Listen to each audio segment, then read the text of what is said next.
שלום למאזינים. פרשת שלח משופעת בשמות מקומות בארץ ישראל, כגון נגב, חברון, ההר, הים, הירדן. לכל מקום יש גם סיבה מדוע קרוי כך. לעתים סיבה ידועה, לעתים לא. אחד המקומות שהתעכבו בו המרגלים היה נחל אשכול, וכך נאמר, למקום ההוא קרא נחל אשכול, על אודות האשכול אשר קרתו משם בני ישראל. וכן בפרשה שעברה, ויקרא שם המקום ההוא קברות התאווה, כי שם קברו את העם המתאווים. וכן תבערה, כי בערה בם אש השם. התנ"ך טורח להסביר מדוע נקרא כך המקום. כנראה שזה חשוב. מקום משורש קיום. מהות המקום היא קיומו. וכן במקומות רבים בתנ"ך, כגון באר שבע, כי שם נשבעו שניהם. וכן בדוד נאמר, פרץ השם את אויביי כפרץ מים. על כן קרא למקום ההוא בעל פרצים. מה שגם רומז על בית פרץ, משם בא דוד. וכן המקום בוכים, על שם וישאו העם את קולם ויבכו. לעתים יש שתי משמעויות למקום, וכאן נתחיל דווקא בשם אדם, שמו של יוסף, על שם אסף אלוקים את חרפתי. ותקרא שמו יוסף לאמור, יוסף לי השם בן אחר.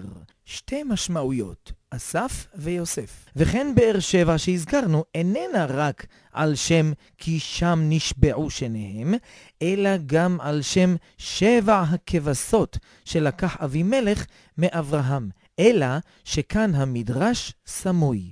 התורה לא אומרת זאת במפורש, כמו כי שם נשבעו שניהם או על אודות האשכול שבפרשתנו. והדבר נדרש מתוך ריבוי האזכורים של השם או שורשו, מה שמביא אותנו אל המדרש הסמוי. למעשה זהו מקצוע שלם בתנ"ך. אביא דוגמאות למדרש שם סמוי מפי הרב דוקטור יואל אליצור, המומחה בתחום. כגון מה שנאמר על יעקב, ויוותר יעקב לבדו, ויאבק איש עמו עד עלות השחר. ולפני זה נאמר, ויעבור את מעבר יבוק. אפשר שויאבק איש עמו דורש ומפרש את השם יבוק. לאמור, למה נקרא שמו יבוק? על שם המאבק. כמו כן כל סוגיית לידת שמואל. אומר אלי לחנה, ייתן השם את שאלתך אשר שאלת מעמו, ובהמשך, וגם אנוכי השאלתיהו, וכו'. כל הימים אשר היה הוא שאול להשם. יש כאן ריבוי שורשים של שאל. אפשר שכל זה דורש באופן סמוי את משכן שילה, שנקרא על שם השאלה באלוקים. דברים אלו לא הומצאו היום על ידי בלשנים, אלו דברים עתיקים שכבר עמדו עליהם ראשונים, כי הלשון בתנ"ך איננה סתם. היא נאמרה ברוח הקודש. היא מדויקת, היא מלמדת אותנו להיות עם אוזן רגישה. רכשת שמיעה רגישה ועדינה, והרי בידך הבנה שתופתע למצוא אותה גם במפרשים. דוגמה מדהימה מביא רס"ג. כשילדה תמר את שלה, מוסיף התנ"ך אזכור שלכאורה אין צורך בו, והיה וכזיב בלידתה אותו. לכאורה פרט שולי. אולם זהו משחק מילים של אשליה ואכזבה, המופיע שוב באישה השונמית בספר מלכים. השונמית אומרת לאלישע המבטיח לה בן, אל אדוני איש האלוהים, אל תכזב בשפחתך. משמת הילד אומרת היא לאלישע, הלא אמרתי, לא תשלה אותי. באמת היא לא אמרה אל תשלה אותי, היא אמרה אל תכזב בשפחתך. אבל התנ"ך מפרש את עצמו, תשלה פירושו תכזב, לשון אשליה ואכזבה. מעתה אור חדש מואר על הפסוק שבו נולד שלה, והיה בכזיב בלידתה אותו. הייתה כבר אשליה ואכזבה בילד זה כשגדל וראתה תמר, כי לא ניתנה לו לאישה. לשון אחר, המקרא יודע לפרש את עצמו עוד לפני עידן הפרשנים. אם לפי פרשיות שמפרישות עצמם מחברותיהן ובזה מפרשות לנו משהו, אם על ידי ריבוי שורשים או ניסוח מיוחד. תנ"ך מפרש תנ"ך. יש להצטייד בציוד רגיש בטרם נקרא תנ"ך. לעתים התנ"ך דורש את השם לחיוב או לשלילה לפי מצב העם. למשל, גילגל סובל פירוש חיובי ושלילי.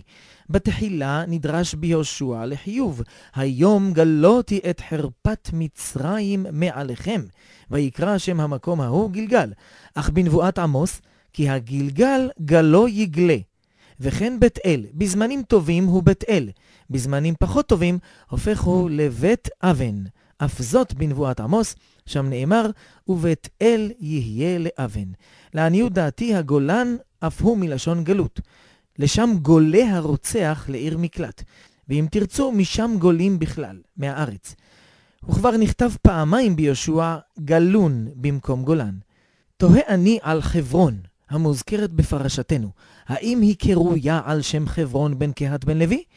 או שמה חברון בן קהת נקרא כך על שם העיר שהייתה ידועה להם עוד במצרים. עניין מיוחד מעורר שמה המורכב של בירתנו ירושלים. אמנם בפרשת ראה היא מוסתרת כל הזמן תחת המילים המקום אשר יבחר השם מסיבות שונות, כגון שלא יריבו עליה, כמו שאומר הרמב"ם. אך כבר בבראשית היא רמוזה, ויקרא אברהם שם המקום ההוא, השם יראה אשר יאמר היום בהר השם יראה. ממש מסורבל. אבל יש כאן רמיזה עבה לירושלים, שהיא לשון יראה ושלום. וכבר אמרו חז"ל, אברהם קראה יראה, מלכי צדק הוא שם בן נוח קראה שלם. וביחד ירושלם. אם ירושלם, למה ירושלים? בלשון זוגי, כמו עיניים, אוזניים, אלא שיש ירושלים עילית ותחתית, שתי גבעות, או אם תרצו, ירושלים של מעלה וירושלים של מטה, כדברי חז"ל, ושניהם נכונים.